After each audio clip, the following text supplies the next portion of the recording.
I was born September 28, 1924, in Georgetown, New York, Madison County, daughter of Genevieve Niles Andrus and Edward Lamont Andrus.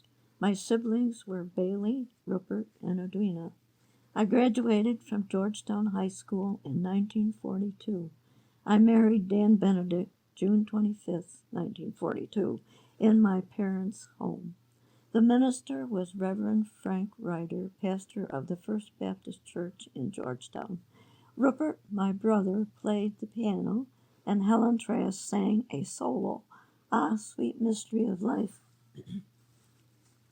My father had a feed store in Georgetown and also, a little later on, a sawmill at Georgetown Station, about 3 miles north of Georgetown. My brother Bailey delivered truckloads of lumber all around the state. Parman Crane, married to Sister Edwina, also worked at the sawmill. I used to like to go to the sawmill and play in the huge pile of sawdust. My cousin Rita Reynolds and I liked to ride our bikes in Georgetown and also north and south of town. We liked to go swimming in the creek south of town, right across the road from the Simmons home. Aunt Alice was my father's sister. At that point in the creek, it was quite deep, good swimming. Georgetown has a historical event in its history. The Muller House, year 1808, built like a fortress by a Frenchman who came to the wilds of Georgetown to supposedly escape from Napoleon. Many Frenchmen came to America at that time to escape the reign of terror for many wealthy Frenchmen. No one is sure who he was, but he must have been royalty, possibly the Count of d'Artois or Duc de Berry's. Anyway, the house was lavishly built and strong against any attack, bulletproof. The house burned down in 1907.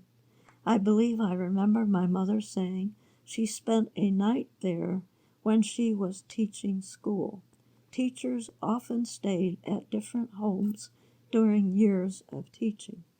There is a book, Muller Hill, by Harriet McDowell Daniels. I have this book, which was my mother's. My mother often had to go to my father's feed store in town because she was his secretary, kept the accounts. So my grandmother, Anna Niles, took care of me. Our house had an apartment on one side, and that is where my grandmother lived, so she was close by. And that's where I pointed over. I got pneumonia one winter while my grandma cared for me. Then she got pneumonia and died. I always was sad about that. In later years, my mother was a correspondent for the Syracuse Post-Standard, so she was busy typing up the Georgetown news. She was good at it. She wrote stories about the interesting people who lived in our community. I wish I had some of those clippings. I think my brother Rupert got a lot of my mother's things after she died in 1979. Maybe Craig Andrus, Rupert and Frances' son, still has them. My sister Edwina Andrus Crane died in November 1948 of suicide by drowning in Hatch Lake. This was tough for all of us.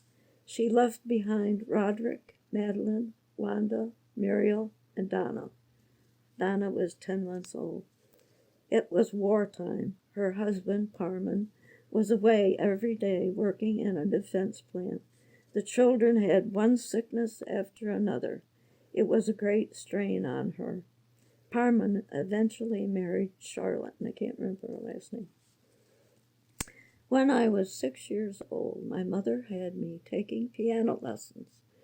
Velma Maloney was my teacher. She lived on one corner of the Georgetown Main Street in a big, fancy house. I took lessons for several years, Then in high school, our Baptist church in Georgetown needed an organist. The job fell to me. Of course, I could play the two-manual organ with my hands, but I had to learn to play my feet too. It didn't take too long to learn that skill. I played the organ right through until Dan and I moved to Erieville. After that, we went to the Erieville church. Over the years, I was organist in many churches that Dan served. I played for weddings and funerals.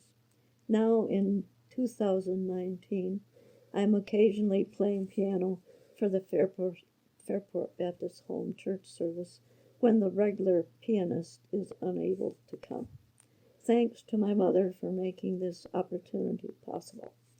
My father was a very busy man, but he was very lovable and caring. My brother Bailey was a card, always up and at 'em. I remember when his friend Floyd Trass and he drove a car on Hatch Lake midwinter, got going fast and put on the brakes, skidding. My brother Rupert was the intellect of the family. He attended Colgate University, eventually worked in Boston in a book company as book jobber. He and wife Frances loved gardening and had a lovely home and garden in southeastern Massachusetts. I think Rupert sent quite a few children's books our way when our children were young. One of my high school memories is that of being a member of the band. I played clarinet. We had a wonderful band leader, Burton Stanley. He was an exceptional director. How fortunate we were to have him find the little town of Georgetown to spread his talent. One exceptional event was that our band was chosen to go to the World's Fair in New York City in 1939. Not sure of that date.